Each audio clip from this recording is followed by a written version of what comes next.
in the circumstances. And this was not just for Michelle.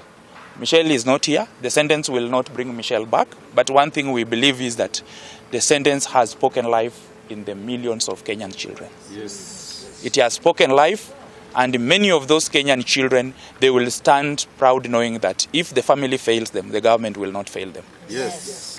Law courts, at least justice tumepewa leo ya kwanza kabisa. Hata mimi nimefeel. Hata hivyo ninataka wamama waweke roho yao ngumu hivyo, wasiogope chochote. Kitu ikifanyika kama hii, tukuje wote in solidarity ili tuwasaidie watoto wetu. Kwa hiyo wanaume wanao tulumu watoto wetu, wanarebu watoto wetu ili na pia wanaua. So mimi nawashukuru sana. This is the first time surely ninafurahi sana. Ninashukuru. Hii koti ya Kabarnet. In fact hata leo nitalala. Kila siku analala juu ya Michelle.